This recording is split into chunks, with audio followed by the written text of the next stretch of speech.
కరీంనగర్ సిటీలో ఉండే కొన్ని కార్పొరేట్ ఆసుపత్రులు మాఫియాలా మారాయా? ఉచిత చెకప్ల పేరుతో ప్రజలకు వల వేసి వారిని దోచుకుంటున్నాయా? కార్పొరేట్ ఆసుపత్రికి వెళితే ఏ జబ్బు లేకపోయినా మంచాన పడేస్తున్నారా? తాజాగా బయటపడ్డ ఒక ఘటన కార్పొరేట్ ఆసుపత్రుల నీచపు పనులను బయటపెట్టింది. ఉచిత వైద్య శిబిరాలకు వెళ్లి వారిని రోగాల పాలు చేయటం నయా ట్రెండ్గా మారింది. కరీంనగర్లోని ఒక కార్పొరేట్ ఆసుపత్రి చేసిన నిర్వాకంపై గ్రౌండ్ రిపోర్ట్. రోగం ఒకటైతే మందు ఒకటి ఇవ్వడము కరీంనగర్ ప్రైవేట్ కార్పొరేట్ హాస్పిటల్స్కు పరిపాటిగా మారిపోయింది. అసలు రోగం లేకుండానే ఒక వ్యక్తిని పూర్తిగా ఇబ్బంది పెట్టి పిండి పీల్చి పిప్పి చేసిన ఘటనను నేను మీకు చూపిస్తా. ఆ ఇంటికి మనం వెళ్దాం, నాతో రండి. కరీంనగర్ సిటీలోని కొన్ని ప్రైవేట్ హాస్పిటల్స్ మాఫియాలా తయారవుతున్నా ఉన్నతాధికారులు కానీ వైద్యారోగ్య శాఖ గాని దృష్టి సారించడం లేదు. గతంలో పలుమార్లు మూతపడ్డ హాస్పిటల్స్ యాజమాన్యాలు కొత్త పేర్లతో ఆసుపత్రులను తిరిగి తెరుస్తుంటే వారికి అనుమతులిచ్చి సహకరిస్తున్న అధికార గణం వల్ల అమాయకులైన ప్రజలు బలవుతున్నారు. అలాంటి ఘటనే రమణ అనే వ్యక్తి విషయంలో జరిగింది. కరీంనగర్ గోదాంగడ్డకు చెందిన ఎలక్ట్రీషియన్ రమణ కరెంటు పనులు చేసుకుంటూ సంతోషంగా జీవిస్తున్నాడు. ఓ రోజు తన పనిలో నిమగ్నమైన రమణకు ఓ ఏజెంట్ తారసపడి తన దగ్గర హెల్త్ క్యాంప్ కూపన్ ఉందని చెప్పి అక్కడకు వెళితే ఫ్రీగా వైద్య పరీక్షలు చేస్తారని చెప్పాడు. ఇదే రమణ కొంప ముంచింది.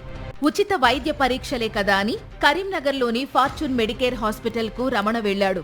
కష్టపడి పనిచేసే రమణకు హై బీపీ ఉందని ఇన్పేషెంట్ గా జాయిన్ చేసుకుని ఓ ఇంజెక్షన్ ఇచ్చారు.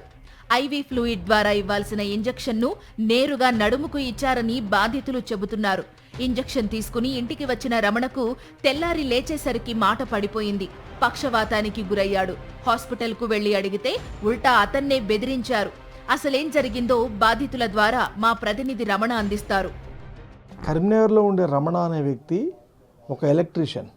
అతనికి అనుకోకుండా పరిచయమైన ఒక మెడికల్ ఇన్సూరెన్స్ పర్సను తన దగ్గర హార్ట్ చెకప్ సంబంధించిన కూపన్స్ ఉన్నాయి, తీసుకొని హాస్పిటల్కి వెళ్తే నీకు మేలు జరుగుతుంది, గతంలో ఎలక్ట్రీషియన్స్ ఇట్లా హార్ట్ అటాక్తో చనిపోయారని చెప్పేసి కొంత భయపెట్టాడు.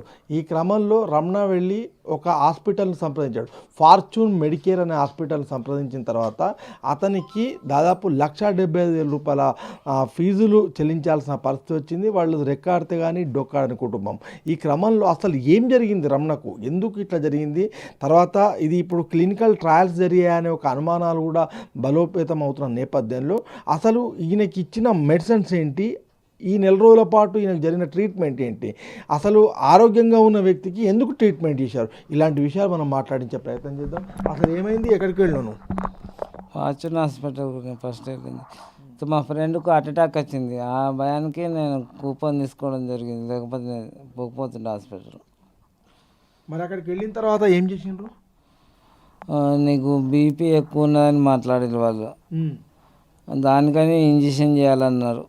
నేను ఇంజెక్షన్ తీసుకోవడం జరిగింది. నేను తెలియక అనవసరంగా ఇంజెక్షన్ తీసుకున్నా.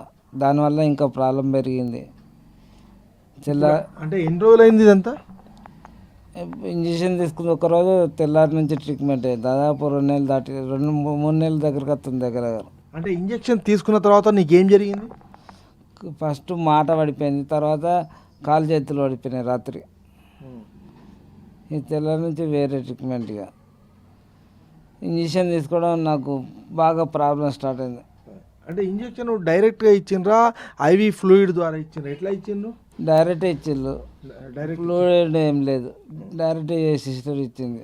ఇప్పుడు ఎట్లా ఉంది నీ కండిషన్, ఎట్లా ఉంది? ఇప్పుడు నార్మల్గా ఉంది. అంతకుముందు బాగానే సీరియస్గా నడవచ్చుడు కూడా లేదు. ఫిజియోథెరపీ చేయించుకున్నాక నడవచ్చింది. అంటే ఇక్కడ రమణ పేషెంట్ అసలు ఆయన ఏం చెప్పాలో కూడా ఆయనకు అర్థం కాని పొజిషన్లో ఉన్నాడు. ఒకసారి వాళ్ళ భార్య లతతో మనం మాట్లాడదాం. చెప్పండి అమ్మా, ఏం జరిగింది అసలు? ఆయన ఉట్టిగానే ఒక హెల్త్ ఇన్సూరెన్స్ పాలసీ అతను కూపన్ ఇచ్చిండు, హార్ట్ చెకప్ ఫ్రీగా చేస్తారు అంటే కూపన్ ఇచ్చిండు. ఆ కూపన్ తీసుకొని వెళ్ళిండు. వెళ్ళిన తర్వాత వాళ్ళు 2D చేసిర్రు, ఈసీజీ చేసిర్రు, అన్నీ నార్మల్ వచ్చినాయి. నార్మల్ వచ్చినా కూడా వాళ్ళు బీపీ 190 ఉందని ఇంజెక్షన్ రాసిండంట. ఇంజెక్షన్ చేయించుకోవాలి అని చెప్పి అయితే ఇంజెక్షన్ తీసుకున్నాడు. సిస్టరు నడుముకి వేసిందంట. వేసినాక 5 నిమిషాలలోనే మాట మొత్తం మారిపోయింది. వచ్చిండు, ఇంటికి వచ్చిన తర్వాత తిన్నాడు, పడుకున్నాడు. తెల్లారి నడవస్తలేదు, కాలు చేయి పని చేయకుండా పెరాలసిస్ వచ్చింది. ఇక తొందరనే హాస్పిటల్లో జాయిన్ చేసినాం, సిటీ హాస్పిటల్కి తీసుకుపోయినాం. ఎంఆర్ఐ చేసారు, బ్లడ్ క్లాట్స్ వచ్చినాయి, బ్లీడింగ్ అవుతుందని చెప్పారు. అక్కడ 2 రోజులు ట్రీట్మెంట్ ఇచ్చారు వాళ్ళు. ఐసీయూలో ఉంచుడు బాగా బిల్ అవుతుందని మేము ఇక వేరే హాస్పిటల్కి తీసుకుపోయినాం. లక్ష్మీనారాయణ హాస్పిటల్లో జాయిన్ చేసినాం. అక్కడ 14 రోజులు ఉంచుకున్నారు వాళ్ళు.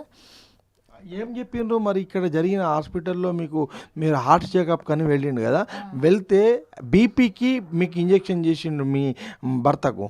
సో ఇక్కడ మీరు ఇంకో హాస్పిటల్కి వెళ్ళాక ఏం చెప్పిండ్రు వాళ్ళు? వాళ్ళు ఇంజక్షన్ గిట్లా వేసిర్రు, గిట్లా అయింది మాకంటే ఇది బీపీ తగ్గడానికే అని అన్నారు. కానీ అది ఏ రకంగా వేసిర్రు అనేది వాళ్ళకు కూడా తెలియదు కదా. అంటే ఎట్లా ఇచ్చిండ్రు? ఐవీ ఫ్లూయిడ్ ద్వారా ఇట్లా సిలైన్ పెట్టి ఇచ్చిండ్రా లేకుంటే డైరెక్ట్ ఇచ్చిండ్రా? డైరెక్ట్ నడుముకి వేసింది సిస్టరు. ఐవీ లేదు, ఆడ అడ్మిట్ కూడా చేసుకోలేదు. నడుముకి వేసింది, డైరెక్ట్ పంపించేసారు ఇంటికి, ఒక గంట సేపు ఉంచుకొని అంతే. ఇప్పుడు ఈ విషయంలో మీరు ఎన్ని రోజుల నుంచి పోరాటం చేస్తున్నారు? ఎవరికి కంప్లైంట్ చేశారమ్మా? మేము ఫస్ట్ కలెక్టర్ మేడం కలిసిన, ఇస్తే మీరు ప్రైవేట్కి వెళ్ళారు కదా, మేమేం చేయగలం అని డిఎంహెచ్ ఆఫీస్లో కూడా కంప్లైంట్ చేసినాం. ఆ మేడం కూడా వాళ్ళకే ఇచ్చింది మేము ఇచ్చిన పిటిషన్. వాళ్ళు ఈ ఇంజక్షన్ కరెక్ట్ అని కూడా హాస్పిటల్ వాళ్ళకే రిపోర్ట్ ఇచ్చిర్రంట. మళ్ళీ ఇక ఇది అంత అవుతలేదని పోలీస్ స్టేషన్లో కంప్లైంట్ ఇచ్చినాం. ఇచ్చినాక కూడా వాళ్ళ హాస్పిటల్ వాళ్ళు వచ్చి మా ఇంజక్షన్ తప్పులేదు, అన్నీ ఉన్నాయి మా దగ్గర, ప్రూఫ్స్ నిరూపించండి అని వాళ్ళు అంటారు. ఇక ఎఫ్ఐఆర్ అయితే అయింది. ఇంజక్షన్ వేసుడు తప్పుడుతోని ఇట్లా అయిందని నేను అనుకుంటున్నా.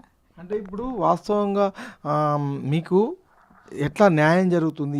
ఏం చేయాలనుకుంటారు? ఇప్పుడు హాస్పిటల్ వాళ్ళు మిమ్మల్ని సంప్రదించారా మళ్ళీ ఇదంతా జరిగినాక? ఏమంటారు వాళ్ళు?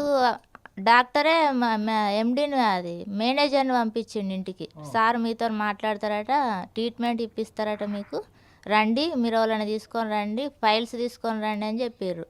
అయితే మేము వెళ్ళినాం, నలుగురం పోయినాం. మేము పోయినాక రాజశేఖర్ రెడ్డి అనే అతను నన్ను ఫైల్ అడిగిండు. ఫైల్ అడిగితే నేను తీసుకురాలే సార్ అని చెప్పిన.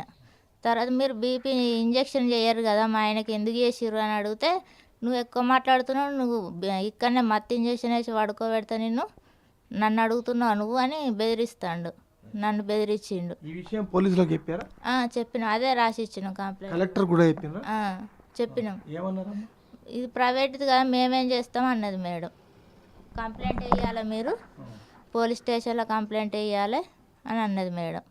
ఇది ముఖ్యంగా అంటే మనం ఇక్కడ ఈ రమణకు సంబంధించిన పరిస్థితి చూస్తే మనం అంటే మెడికల్ మాఫియా అనేది ప్రైవేట్ మెడికల్ మాఫియా అని ఎందుకు అనాల్సి వస్తుందంటే ఈ విధంగా బెదిరిస్తున్నారు. ఒకవేళ ఈ విషయాన్ని బయటకు చెప్పినా వాళ్ళు అడిగిన ఫైల్ తెచ్చి ఇవ్వకపోయినా మొత్తం మంది ఇచ్చి నేను ఇక్కడే ఉంచేస్తాం అని చెప్పేసి ఆమెను బెదిరించడం ఏదైతే ఉందో మొత్తంగా అంటే ఏ విధంగా వాళ్ళు వివరిస్తున్నారని చెప్పడానికి ఒక ఉదాహరణ. మొత్తంగా ఇప్పుడు రమణ కండిషను పని చేసుకోలేని పరిస్థితిలో ఉంది. ఈ క్రమంలో ఈ కుటుంబాన్ని ఆదుకోవాలి, ఖచ్చితంగా న్యాయ పోరాటం చేస్తున్న వీరికి న్యాయం చేయాలని చెప్పేసి వీళ్ళు కోరుతున్నారు. ఉన్నతాధికారులను సంప్రదిస్తే కూడా సరైన సమాధానం రాకపోగా నిర్లక్ష్య సమాధానం రావడంతో వాళ్ళు బాధపడుతున్న పరిస్థితులను మనం వాళ్ళ ఇంట్లో చూడవచ్చు. తమకు జరిగిన అన్యాయంపై ఫార్చ్యూన్ మెడికేర్ ఆసుపత్రి యాజమాన్యాన్ని నిలదీస్తే దాని మేనేజర్ అయిన రాజశేఖర్ తమను బెదిరించాడని, మత్తుమందు ఇచ్చి ఇక్కడే పడుకోబెడతానంటూ భయపెట్టాడని రమణ భార్య లత చెబుతున్న మాట. విషయం పెద్దదయ్యేసరికి యాజమాన్యం దిగివచ్చి బేరసారాలకు దిగింది. కానీ ఆ పరిహారం ఇవ్వడానికి కూడా తిప్పించుకోవడంతో బాధితులు కలెక్టర్కు ఫిర్యాదు చేశారు. తర్వాత పోలీసులకు కూడా ఫిర్యాదు చేశారు. హెల్త్ డిపార్ట్మెంట్ ఇచ్చే నివేదిక ఆధారంగా చర్యలు తీసుకుంటామని అక్కడి ఎస్ఐ చెబుతున్నారు. ఆ ఇంజెక్షన్ వల్ల జరిగిందా లేదా ఇంకేదైనా ఇతర కారణాల వలన అని చెప్పేసి మేము వాళ్ళు ఇచ్చిన ప్రిస్క్రిప్షన్ ప్లస్ వాటి ఆధారంగా డిఎంఎండ్హెచ్ఓ గారికి ఓ లెటర్ పెట్టేసి వాళ్ళ టీమ్ ఆఫ్ డాక్టర్స్ తోటి కానీ వాళ్ళ మెడికల్ బోర్డు కానీ ఏదైతే సలహా చెప్తారో ఇది డాక్టర్ నెగ్లిజెన్సీ లేదంటే వీళ్ళు ఇచ్చిన మందు వల్ల ఇట్లా జరిగిందంటే ఖచ్చితంగా వాళ్ళపైన యాక్షన్ తీసుకోవాల్సి ఉంటుంది. ఇది ఇప్పుడు ప్రస్తుతానికైతే ఇన్వెస్టిగేషన్లో ఉంది. దీని తర్వాత వచ్చే డిఎంఎండ్హెచ్ఓ రిపోర్ట్ ద్వారా ఫర్దర్గా మేము ప్రొసీడ్ అవుతాం. కరీంనగర్లో కొంతకాలంగా ప్రైవేట్ హాస్పిటల్స్ కొన్ని మాఫియాలా తయారై ఉచిత చెకప్ల పేరుతో ప్రజలకు వలవేస్తున్నారు. వచ్చిన వారికి లేనిపోని రోగాలతో భయపెట్టి నిలువు దోపిడీ చేస్తున్నారు. ఇప్పుడు రమణ ఉదంతం బయటపడింది. బయటపడని ఎందరో బాధితులు వారికి భయపడి నోరు మెదపడం లేదు. కరీంనగర్లో ప్రజలను మోసగిస్తున్న పలు ఆస్పత్రుల లైసెన్సులను వైద్య శాఖ రద్దు చేసింది. అయితే వాటి నిర్వాహకులు వేరే పేర్లతో దరఖాస్తు చేసుకుంటే తిరిగి అనుమతిస్తున్నారు. కానీ నిర్వాహకులు వారి మళ్లీ మోసాలకు దిగుతున్నారు. ఇలా ప్రజల్ని మోసగించి దోపిడీ చేస్తూ ఆరోగ్యంగా ఉన్న వారిని పేషెంట్లుగా మారుస్తున్న ఆస్పత్రులపై చర్యలు ఎందుకు తీసుకోవడం లేదని ప్రజలు ప్రశ్నిస్తున్నారు. కరీంనగర్లో ప్రైవేటు కార్పొరేట్ హాస్పిటల్స్కి వెళ్ళాలంటేనే రోగులు జంకే పరిస్థితి ఏర్పడింది. గతంలో ఎన్నో లోపాలతో సీజ్ అయిన హాస్పిటల్స్కు సంబంధించిన యాజమాన్యానికే తిరిగి మళ్ళీ హాస్పిటల్స్ పెట్టుకోవడానికి పర్మిషన్స్ ఇవ్వడంతో వాళ్ళు యథేచ్ఛగా రోగులపైన పెద్ద ఎత్తున బిల్లులు వేస్తూ ఒక రోగానికి మరొక ట్రీట్మెంట్ చేస్తూ ఇష్టారాజ్యంగా వ్యవహరిస్తున్నారనే విమర్శలు ఇప్పుడు వెలువెత్తున్నాయి. దీనిపైన ప్రభుత్వం నుంచి ఆరోగ్య శాఖ నుంచి దృష్టి సారించాల్సిన అవసరం ఉందనే ఒక డిమాండ్ కూడా వినిపిస్తుంది. కెమెరా పర్సన్ సతీష్తో రమణ, సాక్షి టీవీ, కరీంనగర్. సాక్షి టీవీ ప్రసారాలను నిలిపివేయటం చట్టరీత్యా నేరం. సాక్షి టీవీ ప్రసారాల కోసం మీ స్థానిక కేబుల్ ఆపరేటర్ను వెంటనే సంప్రదించండి. DTHలో ఇంటర్నెట్లో కూడా సాక్షి టీవీ ప్రసారాలను వీక్షించవచ్చు.